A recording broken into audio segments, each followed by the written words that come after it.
welcome back to the check-in. This is episode 10 with me, Phil Kloppers, and we've got Errol Hartley again. Thank you for joining us. If you have been listening for a while, it's good to have you back. And if you're first time, welcome. Good to have you, Errol. Yeah, thank you. Thank you for having me. It's always good to be here. I enjoy it. Yeah. We were chatting just before we started recording, things happening in the life of the church. Yes. We had the guys from Orchid Project that were here last week. Right. Had some great feedback from the youth guys at the project that they were involved with. They had a ladies or a teenage girls sort of leadership camp. That went very well, I believe. I believe so. There were a lot of them there. My granddaughter attended. Okay. And she was helping, I think, but probably with the food, with Lee. Yeah. But she said it was very, very good, went very well, spoke about pertinent things that young girls need to know about, addressed the sort of difficult issues, especially for people from the community. And that's good, and it's lovely that we have people that come out from the States to handle those things, even if it's just for the 3 days. So great expense to them, wonderful sacrifice, but well worth it. Yeah. We appreciate that. Yeah. That input that the girls receive. Absolutely, yeah. And then we have a team arriving from Willow Creek this week as well. The Willow Creek team, they come out every year. I don't know how many years they've been coming out. It's been a long partnership. It's a long partnership. Yeah. Very, very good partnership as well. Yeah. And I do believe, from what I've heard from Trevor, that it's actually getting better. It took a little bit of a dip, but praise the Lord, it's getting better back up again. Yeah. I noticed on Facebook after Sunday's service, the church was tagged in a just a random church, the Norwegian Lutheran Memorial Church in Chicago, that was sending someone, and it was in partnership with Willow. Yeah, that's right. We'd never heard of this church, and they're sending someone. Yes, I think if I remember correctly, Phil, Trev actually made contact with the pastor the last time he was there. Okay. Didn't get to actually connect with the church, but got to share with the pastor some of the things that we're into. And through Willow Creek, and he was very excited about it, and so that's good news that he's coming out with them to have a look. That's wonderful. Yeah. Again, that just shows the value of these trips that Trevor makes. It's the sort of knock-on effects are inestimable, really. The more churches we can make contact with, the better it is. Not just from a fundraising point of view.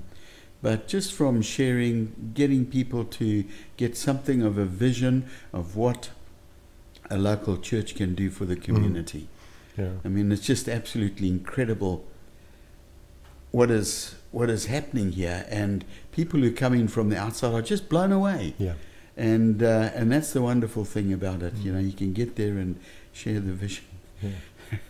the vision that he had. I don't know if there are too many people that can kind of share that sort of vision that he has, but anyway, that passion just gets through to people as well, and that's a great thing. Yeah, we've heard many stories over the years of guys that have come out on teams and then been so inspired that they've gone back and started similar programs in the US. Things that they're passionate about. That is very true. Yeah. So it's not a one-way street. Yeah. And of course Trev leaves on Friday to start his trip. He goes to Norway first, building up relationships there again. And again there we've had the Norwegian Bible school that sends teams out for 8 months at a time or something each year. It's that was the original plan. It's turned out it's not quite 8 months, but it's still long period of time, 5-6 months that they come here, and very good. They get exposed to a lot of what's going on, and of course Norway is a bit different to South Africa.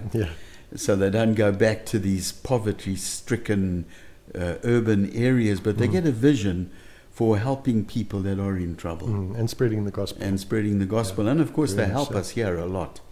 The very enthusiastic and got a good work ethic, and lovely to have them around. And they go back with a bit of a tan. And yeah, that they do. Yeah. Good. We also had old Mike Anson last week, in fact, celebrate his 80th birthday. Yes, that was. And it's quite wonderful to see how he's recovered from that very serious fall that he had. Very much, yeah. And what was also nice to hear was that all his kids came to celebrate with him, including the son that used to be in China, who's now moving across to the United States. He came and spent a bit of time with his octogenarian father, just to celebrate with them. Yeah, that's good. That's and when I was congratulating him, his wife was very, very happy to inform me that she's not 80. Yeah. No, it's lovely to see people like that who are faithful. Yeah. I mean, these people have been around a long time. Yeah.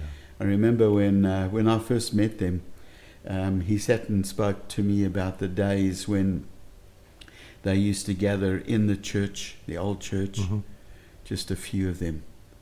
I think at times there were only 5. Yeah. But they didn't stop. They just kept, whenever somebody suggested that they, maybe it's time to close the church down, it was really opposed. And just look at the results today. Yeah, incredible. So I take my hat off to these old people that have been around forever and are just as committed today as they were, 30 years ago. Saved, yeah. Wonderful. Yeah, we've spoken about it so much on previous episodes as well, just the value of that diversity, and specifically with our old folk. Yes. They are such an incredible example to our young guys. Yeah, that's true. That from not even necessarily being actively involved, although that they are, but just the example that they set in the way that they live. Yeah, wonderful. And are involved, and just being a part of the congregation has so much value. It has tremendous value.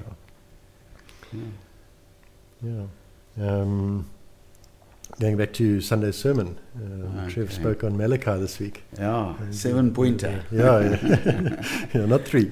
No, not 3, 7. But I think Trev, it's always difficult preaching on sin. We were talking about it in our pastors' meeting. Yeah, it always is. The devil doesn't like it when we address issues of sin. Hey? Nope. So, but it's critical. It's so important that we address these issues. Yeah, and I think Trev did so well on Sunday. He really did. He did it with great sensitivity. And what he did, he didn't make any apology for it. He just spoke about it. From the text, From the text. And no, it's good. Malachi is a wonderful book. I've always enjoyed Malachi. It's a little bit like James. Once you get over the discomfort that it brings and appreciate the message, then it's really exciting. Yeah. And it's wonderful the way it'll all these minor prophets end with a promise, pointing to the return of Jesus Christ. And this is what we look forward to. This is what we hope for. Our hope is not for a perfect world in which we live right now during our lifetime. Our hope is for the fact that Jesus is going to return and things are going to be sorted out. Yeah. And and just being reminded of it again on Sunday just really, really helped me. Yeah, I was greatly blessed and challenged by it, but it's good. Very good. And Malachi, of course, after Malachi, there was that 400-year period of silence before John the Baptist and then Jesus came. Yes. The original silent treatment. It was an interesting point that Trevor made, that very often if we find God being silent in our lives, in spite of our needs and our cries to Him, then maybe what we need to do is make sure that God hasn't spoken to us about something specific previously that we've ignored, because that's actually what happened. Yeah. Malachi came and he brought a message to the people of Judah at the time, a serious message where God was saying, this is what I want you to do.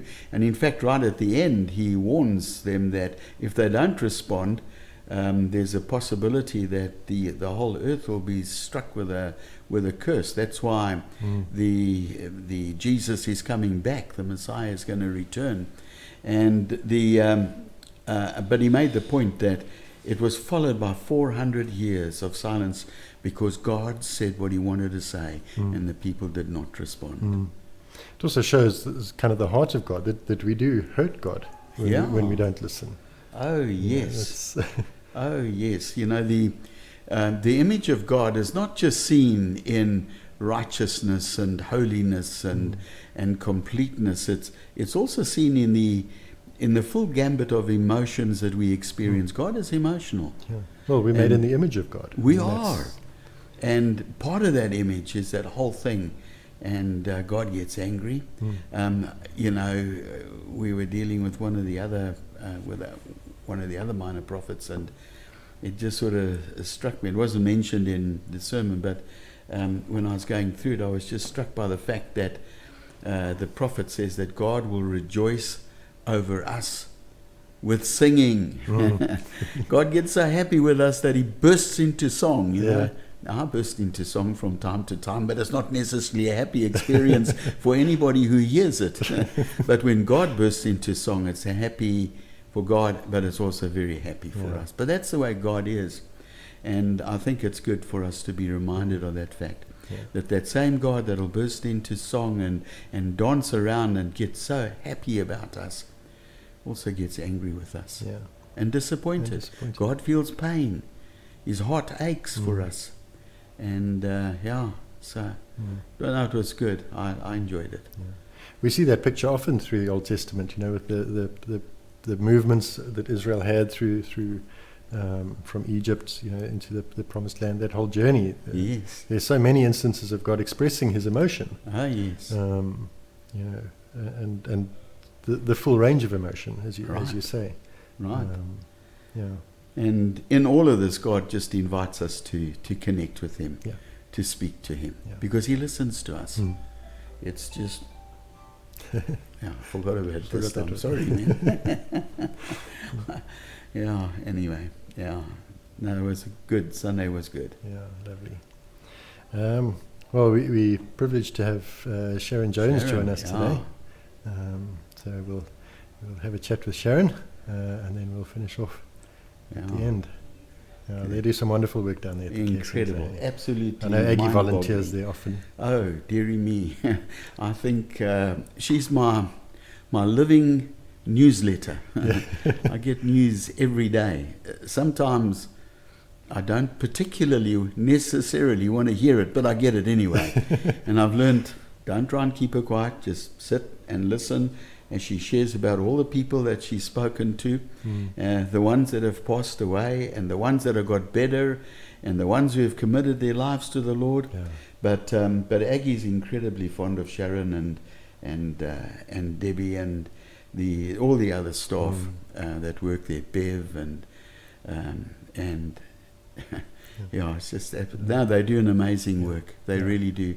We've had some incredible testimonies of people that have really been where they brought family members here, and just the care that they've received. You know, we just praise God for that. Like everything else, all the staff there are human, and sometimes maybe we don't perform the way we should. But I think that as a whole, this care center is an incredible blessing. I really do. I've often heard reports, people that come in for the first time and just saying that they can feel that there's love here. Which is lovely. We had one of our colleagues who was involved in a real freak accident and suffered severe brain damage, and he landed up at the care center. And Trevor and myself used to go and take him out of the care center and bring him up under the trees over here, just outside of his property, Trevor's house, and we'd have a picnic with him. And it was, but his family were really touched. But I remember long before I don't know about how long, probably about 2-3 years before I came here, maybe longer, I actually phoned Trevor up and I told him about this lady we had in our congregation who was dying of cancer, and there was nothing that they could do for her medically any longer. And it was very difficult for her children. They got to the stage where she needed constant attention, and they had jobs, they couldn't do it. And so we brought her here, and I remember coming to see her, to visit her on a few occasions. One occasion I came there, and there was one of the caregivers sitting with a syringe and squirting food into her mouth, but she could only take a little bit at the time. And I stood there at the door and I just watched this, and I tell you, that caregiver had patience that I wouldn't have. I would have given up and thought, well, she just doesn't want to eat. But this caregiver didn't. And I was so touched by that. And so were the family. They, they were just raving about, they still talk about it, in fact. I attended a church at the Wesleyan Church, a service at the Wesleyan Church a little while ago, and met the mother of the daughter, and she still said, that care centre is just absolutely phenomenal. That's what churches need to do. So. Good. Well, we'll chat after and just get some final thoughts. Okay. Right.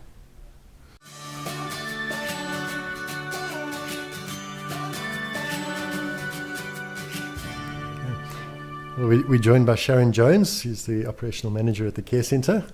Sharon, great to have you with us today. Thank you for having me. It's really cool to be here. Thanks, Phil. You're the OM at the care centre. Yes, so you sort of oversee everything that happens there. Okay. So we're a step-down facility, and as Pastor Errol has already said, we help patients. We have 40 patients, in fact. Okay. And so the patients are all referred to us through our local hospitals, patients that fit the criteria, patients who either have HIV or TB, cancer, strokes, a lot of diabetics with amputation, and a lot of pressure sore patients. So those are the patients that come our way, and we have this incredible privilege of just giving them good medical care, loving them, and in fact, we're a place of hope. So many people come through our doors just gripped with fear. They have no hope. They don't want to live anymore because of not only their illness, but often the social environments that they come from. And for us to have this privilege of being able to sit with someone and introduce them to Jesus, where they find the peace of God and peace with God. That's our heartbeat. But at the same time, obviously we have to do, we are compliant with the Department of Health.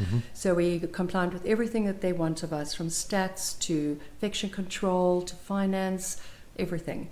So we have this sort of double thing that we do. It's not just, it is all heart, but at the same time, administratively, we have to be compliant with what is required of us. Okay.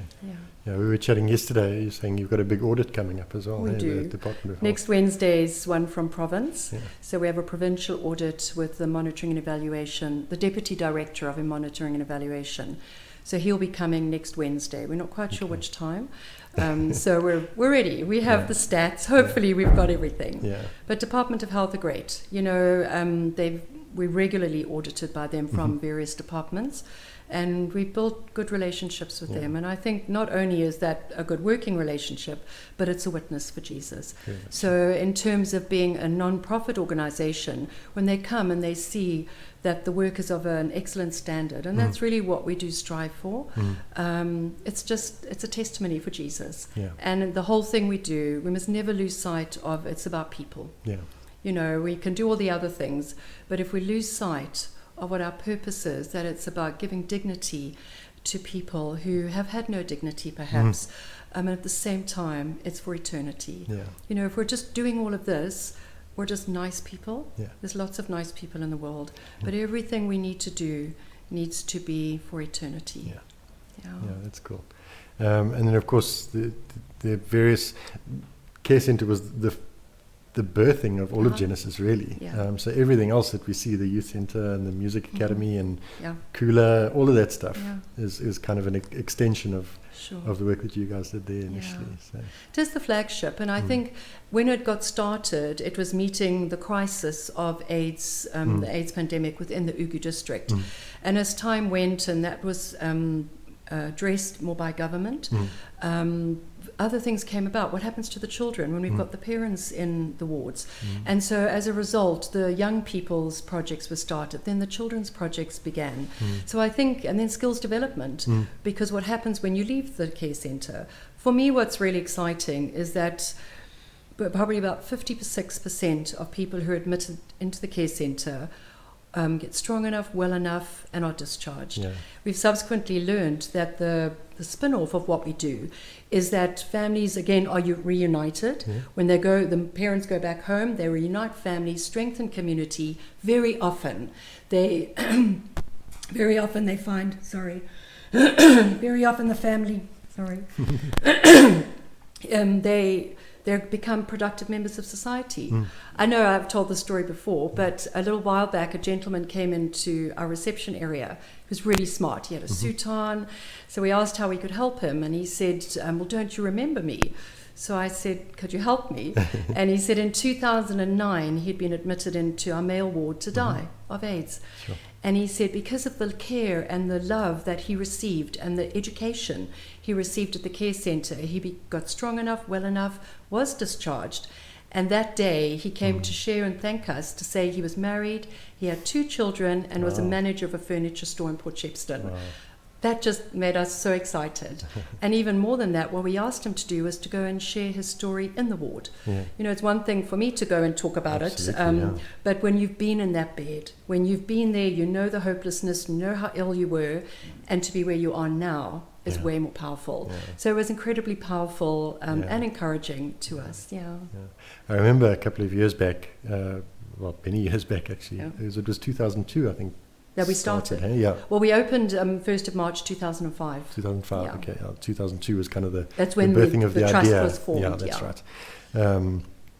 And because initially it was, as you say, just palliative care. It's just, this is the end of the road. Yeah.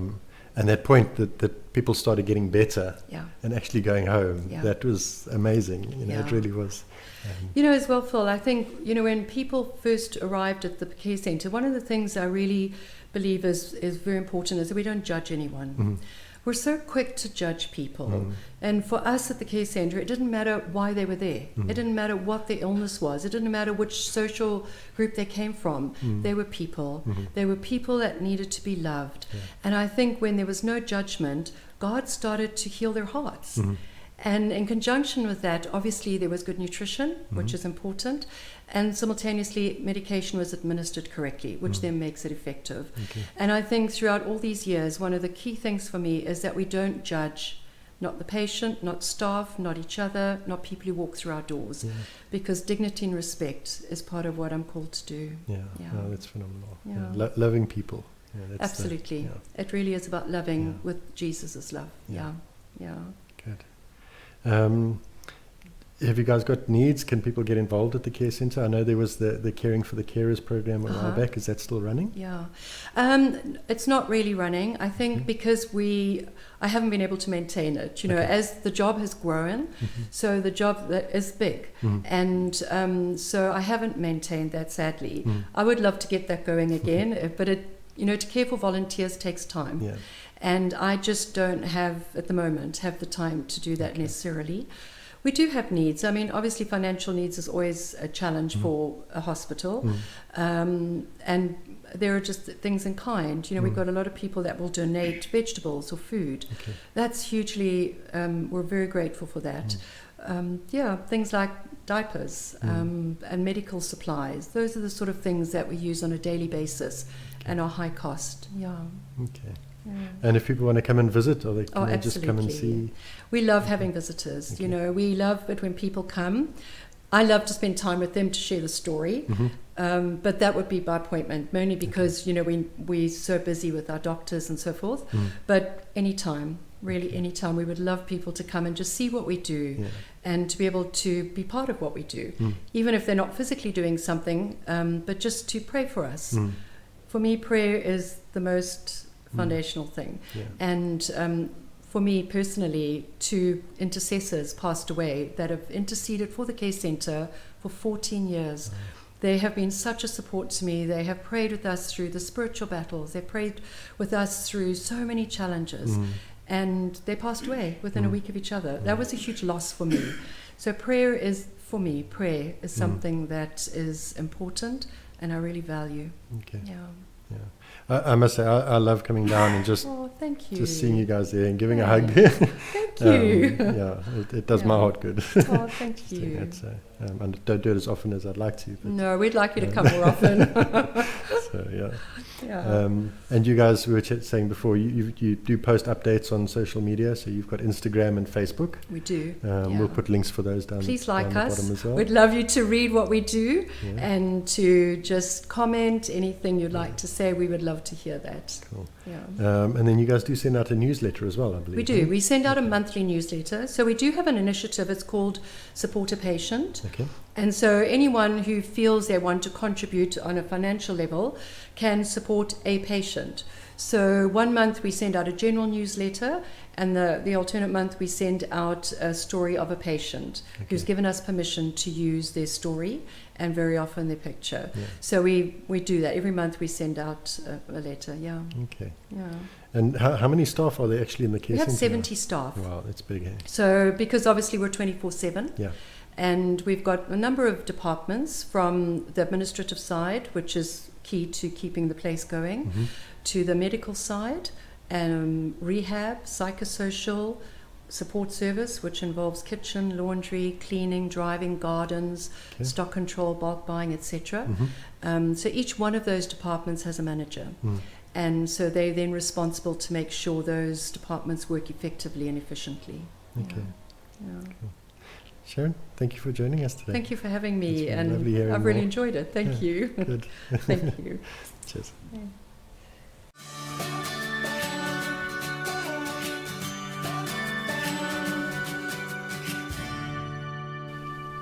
It is some amazing work that they do down there. It's absolutely incredible. Really, people need to see it to appreciate it.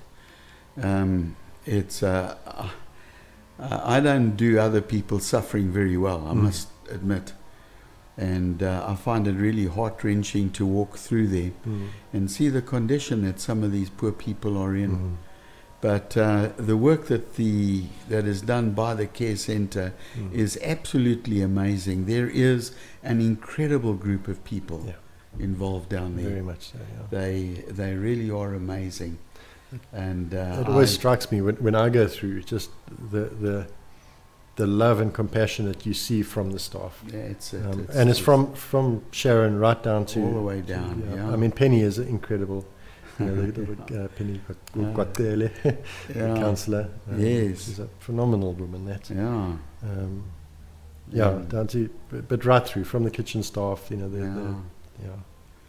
no, it's an important work that is done there. Really, it is. And I think we all appreciate it. Yeah, we'd encourage you guys, if you haven't been to see the care centre, just go and, as Sharon said, just go and pop your head in, see what they do, give them a hug, pray with them. They really do appreciate it. I'm always struck after our orientation course, new folk coming into the church, and they do the tour sort of around the grounds, and without fail, they're always blown away by what they do down there. Oh yes, no, that's very truthful. Yeah. Errol, thank you. It's been another good chat. I've enjoyed it. It's been a great day. Yeah.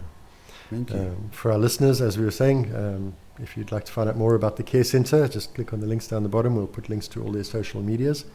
If you'd like to review Sunday service, or perhaps if you'd missed it, they're on our website, www.nsc.za.org, and click on watch at the top right hand corner. Follow us on Facebook for any updates. Thank you for listening. If you enjoyed today's video, please just hit like down the bottom, and we'd love to hear from you as well. If you have any thoughts about what we've chatted about today, or ideas about things to chat about in future, we'd love to hear from you. So leave a comment down below as well. Errol, have a great week. Thank you. You as well.